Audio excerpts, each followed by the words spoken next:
you said on your podcast last night that you expected the call to be dropped down, at least to be a flagrant one. Disappointment? What was the emotion when you heard I also it? said if you're looking for a dummy or idiot, look no further than Draymmond Green. So my expectations are usually off. It's okay. We won the game. So how are you feeling, picked on at this point? Nah. I play basketball for a living. Have an incredible family, incredible life. I'm not picked on. There's other people that's picked on. I'm no victim. I'm good money. I told y'all on my podcast, that's my reputation is a badge of honor. Not everybody can earn that reputation. So life goes on. Draymmond.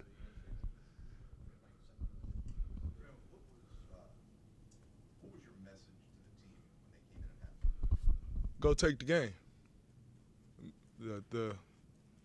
What we're trying to do, the mission don't change. Next guy up, go take the game. Simple. I understand you made it very clear that you know who you are. You talked about it on the podcast about how others may see you. But is there any hesitation from you that guys like Steph or Coach Kerr or anybody else on the team has to be answering these questions about whether you may be suspended for a game here if you come close enough to that point line? No. Not at all. We've been together Steph and I have been together for 10 years. And Klay. Coach Kerr, we've been together for 8. Same guy. Is that something you're being mindful of, though, like going forward? I'm never going to change the way I play basketball. It's gotten me this far. It's gotten me 3 championships, 4 All-Stars, Defensive Player of the Year. Not going to change now. Draymmond, Steve talked about the point system that they have for accumulating flagrants.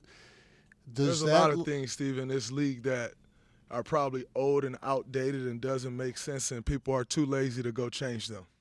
That's probably one of them. I got a laundry list of them to give to you.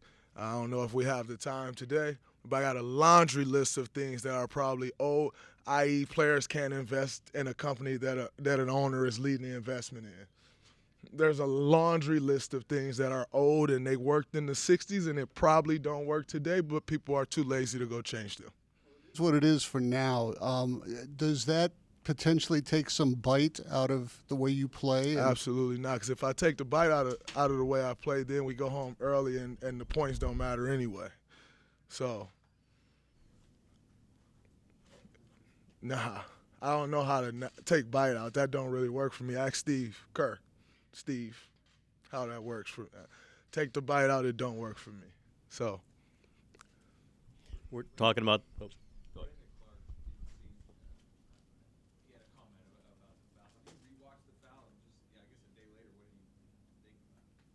Same thing I thought then.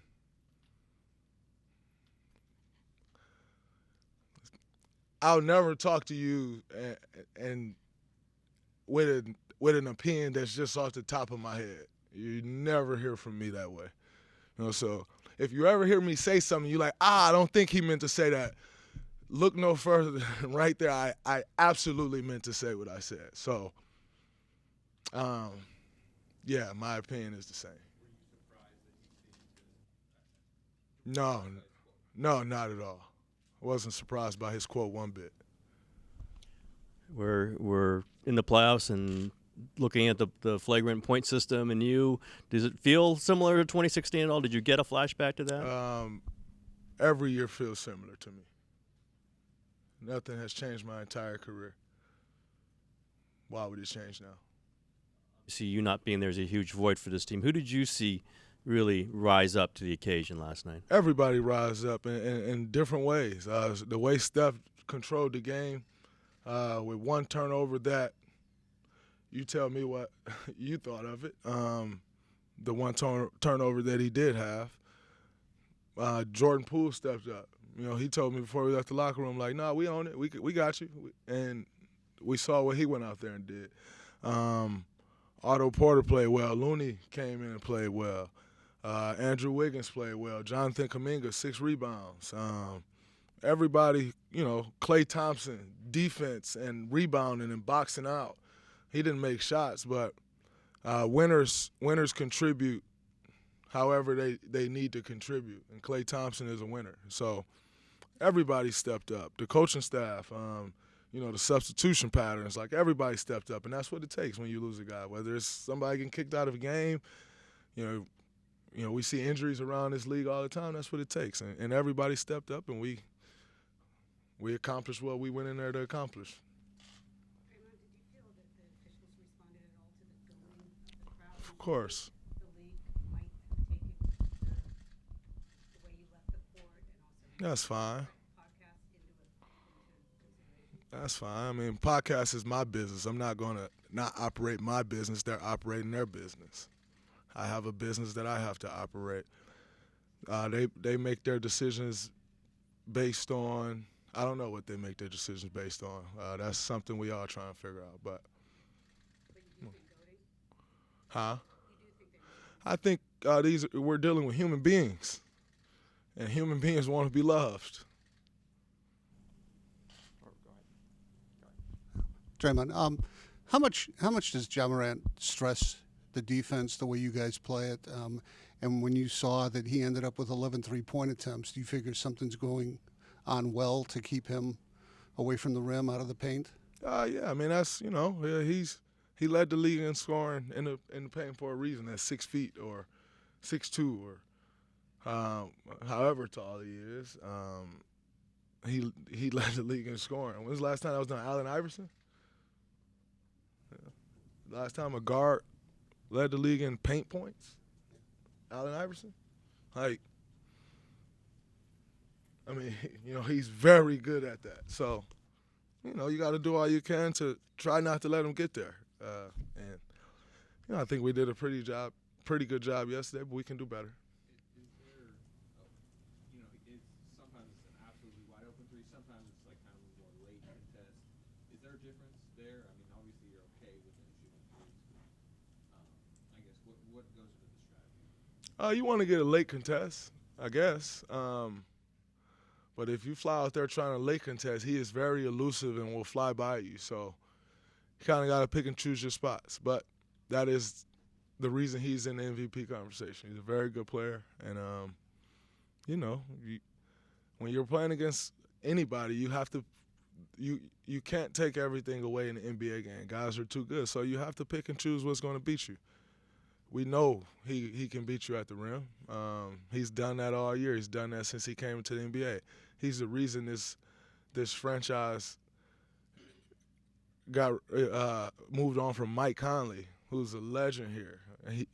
They moved on right away because they knew what they had. And so, you have to pick and choose what's going to beat you. And we know he can beat you getting to the rim, so you got to try something different. Draymmond. Go ahead. When the ref said that you got that flagrant two, I don't know if you noticed, but Kerr and Steph were really angry and they let out some expletives. You seem to handle it pretty well. Would a younger Draymmond have handled it differently? Yeah, I probably would have gave them what they wanted. What's that? Well, you know what they want. Dre is a guy who plays, I guess, up a position or down a position. What do you see in Wiggins playing, power forward next to you and the kind of mindset it takes to do that? It takes a very strong mindset. You're doing a lot of the dirty work. You're battling with guys. It's a lot of things that come with that position or the big man position that will never show up in the stat sheet. And you have to take pride in that. You have to have a lot of self-appreciation for what you're doing and what you're bringing to your team, because ultimately, it's important, but most people don't know. And so you just kind of got to lock in your task at hand and do whatever the game calls for you to do. And I think Wiggins has been doing that. I've been talking about it since the playoffs started back beginning of the Denver series. He's doing little things, and those little things pay dividends. Those little things are the reason a small lineup works. Because if you're not doing that, then it's just guards running all over the place. It takes some know-how to do that, I think. And, you know, we've seen teams all over the league like, oh, man, we're going to go small. And they put guys out there just because they're a certain height or they may fit a certain mold. But if they don't know to do those things, it don't work. And Wiggins is helping a lot doing those things. Talk about you and Steph have been together for a decade now. Obviously, the Grizzlies have a lot of homegrown guys. Is there an added sense of pride to see you, Steph, Klay, and now guys like Kevon and Jordan Poole build something here together? Well, I think we already built something here. Of it. Oh, of course. The homegrownness of it. Of course. I mean, whether homegrown or done in free agency, building a championship is hard. You know, the world makes it, oh, well, they drafted these guys and they bought these guys, for lack of a better term. We've seen teams go out and sign a bunch of big names and it don't work. Building a championship team is hard, no matter how you do it. So I have everyone plays by the same cap. Everyone has the same luxury tax threshold. I have an appreciation for any team that can put together a championship roster. I don't care if you draft those guys or you get those guys in free agency. Putting together a championship roster is hard, which is why you get two guys or two teams. You know, last decade has been kind of an anomaly because LeBron switched teams. But in most decades, you get usually two teams with one sprinkled in there that wins the championship. Like I said, this one was a little different because LeBron switched teams the last decade. But that was still one guy and then a team, and then you sprinkle in a couple here and there that win championships. And it's a very tough thing to do. So I don't throw salt on anybody who can build a championship team. The way you build it is the way you build it. Is you get it done, you accomplish what we all set out to accomplish.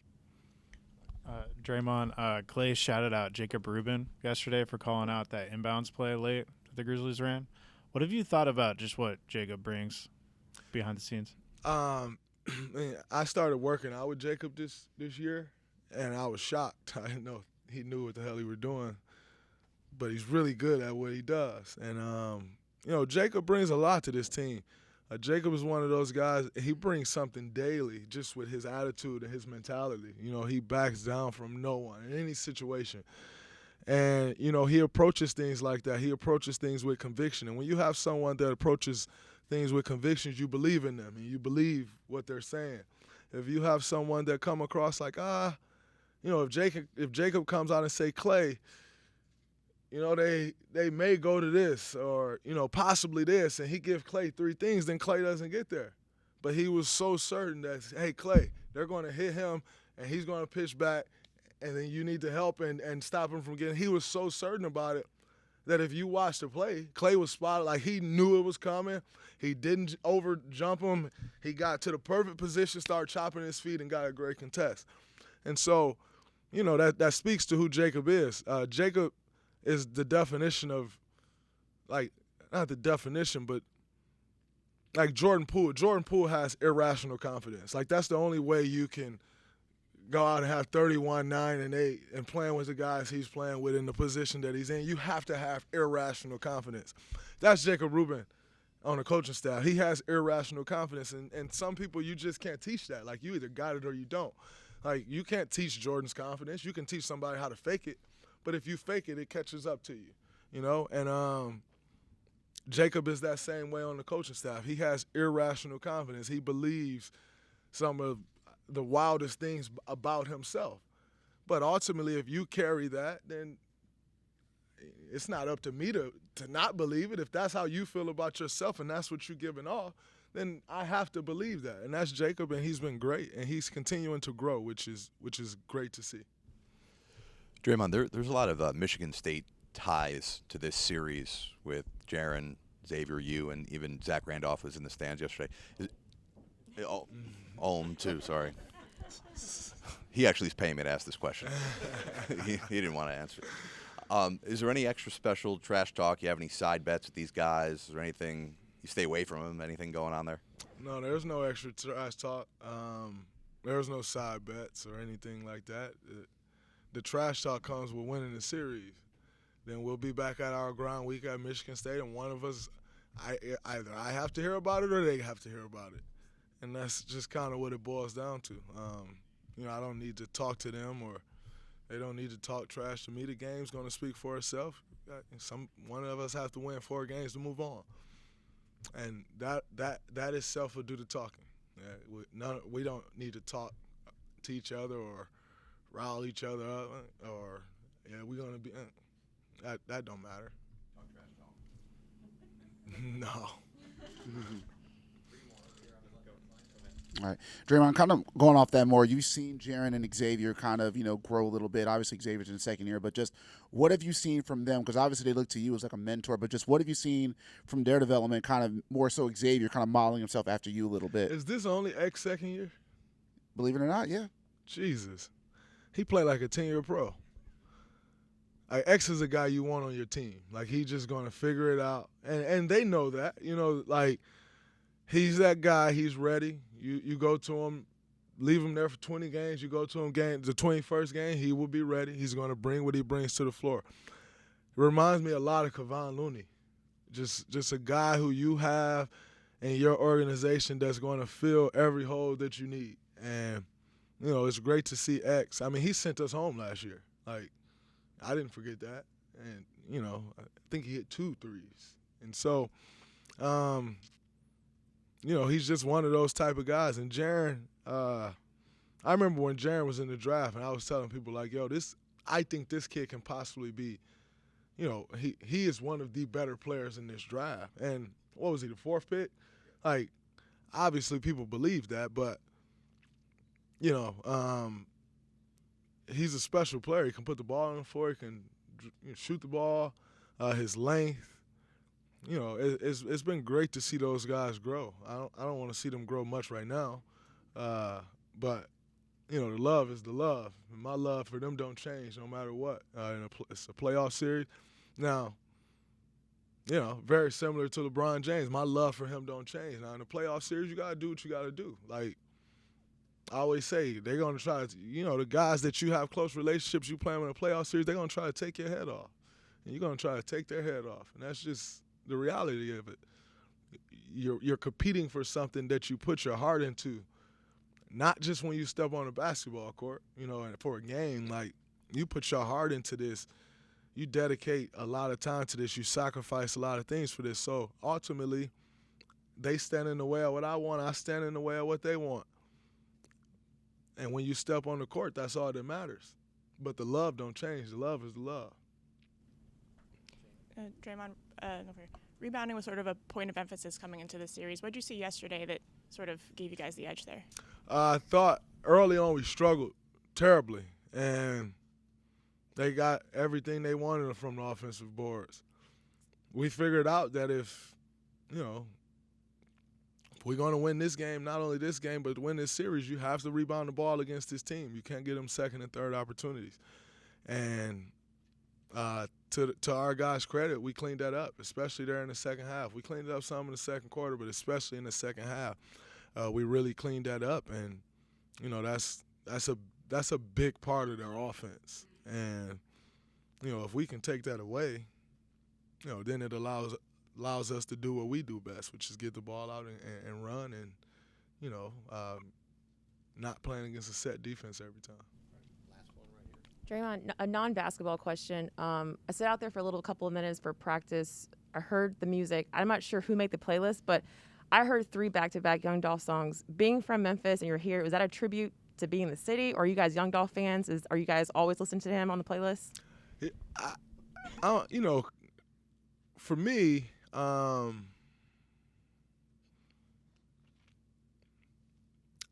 first off, RIP. You want to continue to send your love to his family and his loved ones, because just because the world move on, they still dealing with that daily.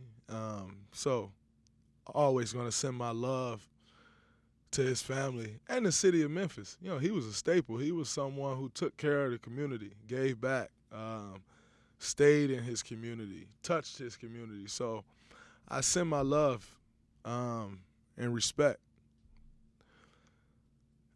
Khalid makes the playlist, and Lid, we kind of had this thing when we're in the city, we play music from that city. Dolph is incredible. I don't get in people beef. You know, I am a Yo Gotti fan as well. I love Dolph music. I love Gotti music. I love Moneybagg music. You know, I don't, like I said, I'm not from Memphis. I don't live in Memphis, so I don't get caught up in what that, you know, I love all their music. And